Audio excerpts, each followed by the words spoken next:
Bah dis donc, on le dirait bien un gyrophare. Qu'est-ce qu'un gyrophare vient faire dans Il fallait que ça sorte? Eh bien, c'est en rapport au sujet. Donc, je commence par vous dire bonjour. Salutations, c'est Itaragayan pour une nouvelle vidéo sur Fallait que ça sorte, les sujets qui m'énervent, les sujets qui m'effraient. Eh bien, aujourd'hui, ça va être la guerre civile. Ceux qui me connaissent savent que depuis quelques années, je parle d'une étape charnière qui pourrait bien se produire en fin 2019. Pas parce qu'après on a 2020 et que c'est tout beau, tout joli sur le calendrier, mais plutôt parce qu'il faudrait, comme beaucoup de gens, non malheureusement pas assez de gens, nous le font remarquer depuis 1973, j'en ai déjà parlé dans d'autres vidéos. C'est facile à retenir 73 pour moi parce que c'est ma date de naissance et donc ça me marque un peu quelque part.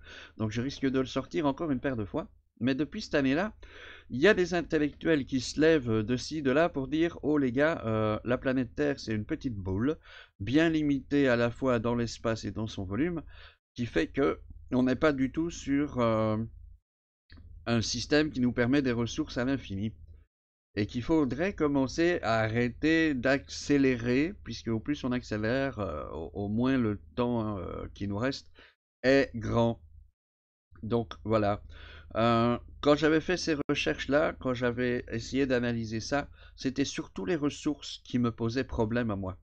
On allait relativement vite tomber à court de pétrole ou de métaux précieux ou de terres rares ou même de nourriture, puisqu'on couvre la planète de pâturage pour les bestiaux.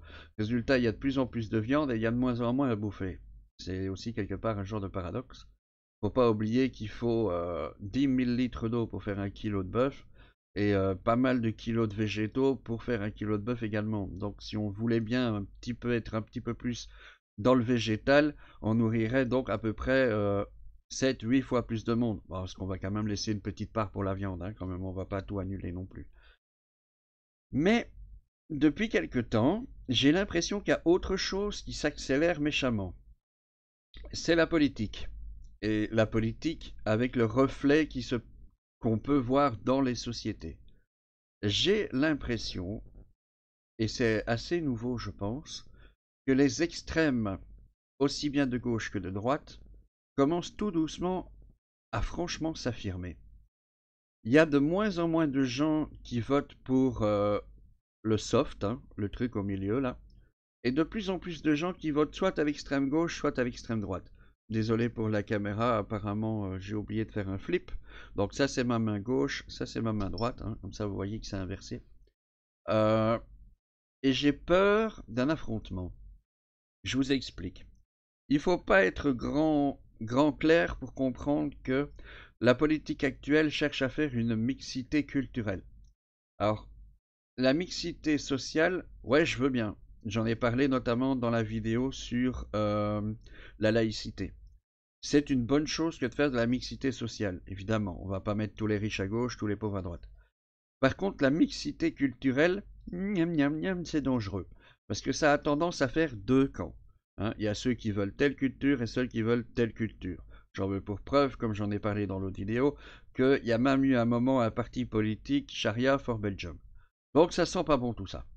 Mais si on rajoute à ça des mouvements citoyens qui défendent les pauvres à tout prix, des mouvements d'extrême droite qui défendent la nation à tout prix, des mouvements assez durs qui votent pour la libéralisation sans limite, j'ai envie de dire, puisque au fur et à mesure des années, on a quand même compris qu'ils détricotent sérieusement tous les acquis sociaux dont nos parents, grands-parents et arrière-grands-parents se sont battus pour essayer de les obtenir.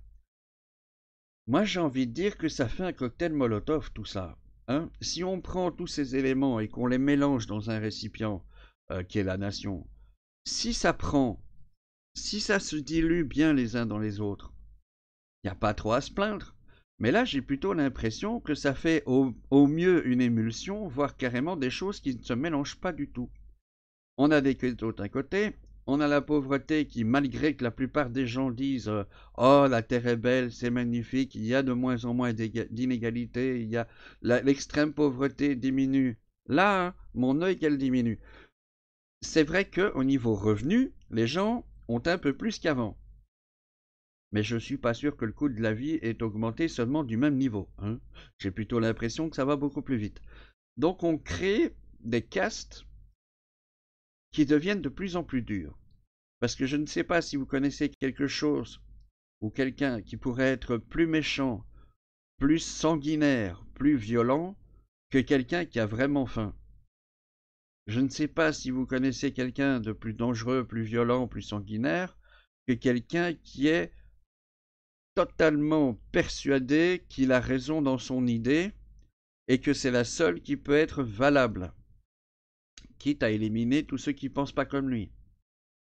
Je ne sais pas si vous connaissez un peu l'histoire, mais racontez-moi ce qui se passe les quelques années après où les médias sont politisés et donc se permettent de faire de la censure.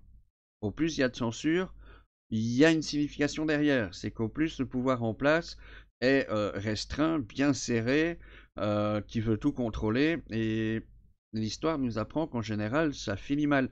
Bon, la télé, c'est un nouveau processus, la radio aussi, mais les médias écrits, ça s'est vu dans pas mal d'histoires précédentes.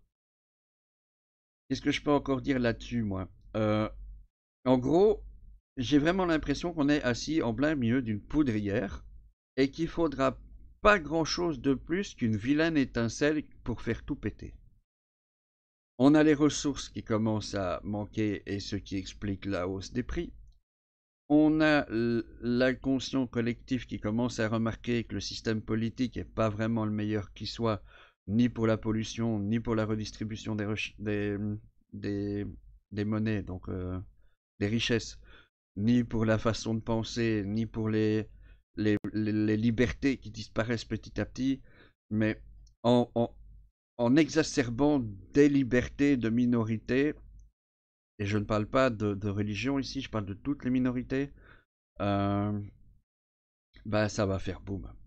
Il faut pas, il faut se souvenir aussi que les précédentes guerres, soit ont commencé par des conflits civils, soit ont été déclenchées par un événement extérieur comme un assassinat ou quoi que ce soit, et que dans les jours, au pire semaines qui suivent cela, ça s'emballe à une vitesse telle qu'on se retrouve dans un conflit monstrueux.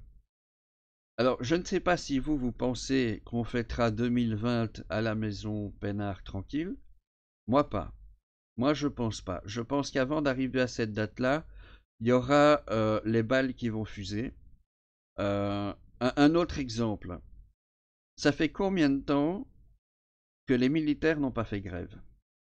C'est une organisation où normalement la grève est interdite. Or là, ils font la grogne. Les policiers, ils sont pas censés faire grève. Et pourtant, ils le font.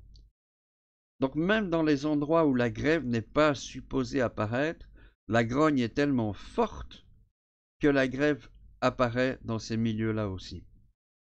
Les services publics n'existent quasiment plus, ils sont de plus en plus privatisés, et ça va encore accélérer les choses, parce que ça veut dire que la classe moyenne diminue d'autant.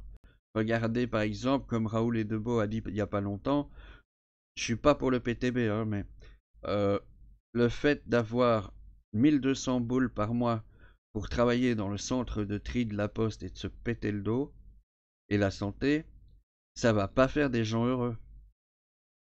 Voilà, je voudrais savoir ce que vous en pensez. Moi en tout cas c'est un sujet qui ne m'énerve pas tellement, mais il me fait peur au point qu'il fallait que ça sorte. Hein. Il fallait que ça sorte, c'est le titre, avant je peux mettre ce que je veux, hein. C'est soit ça m'énerve, soit ça me fait peur, soit ça me dégoûte. Ici c'est ça me fait peur. Je suis pas à mon aise, je suis pas tranquille.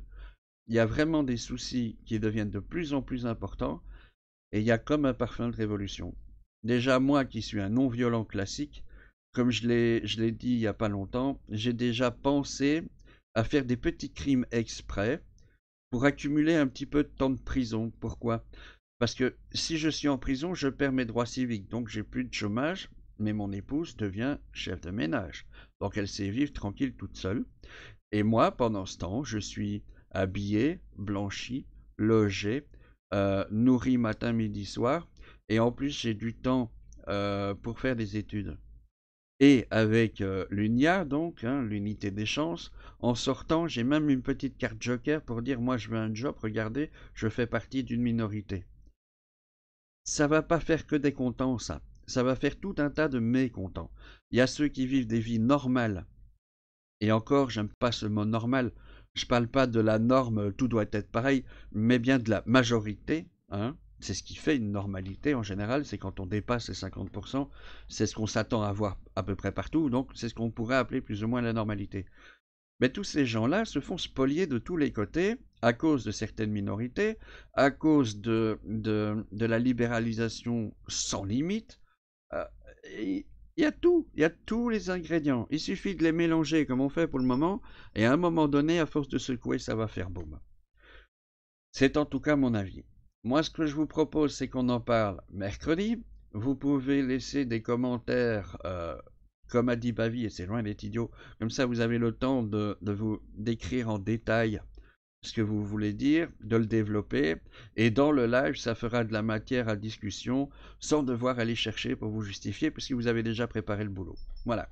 Donc, je vous dis à demain pour la prochaine vidéo et à mercredi pour un live qui, avec les deux premiers sujets, risque bien d'être assez animé. Donc, j'ai hâte d'y être.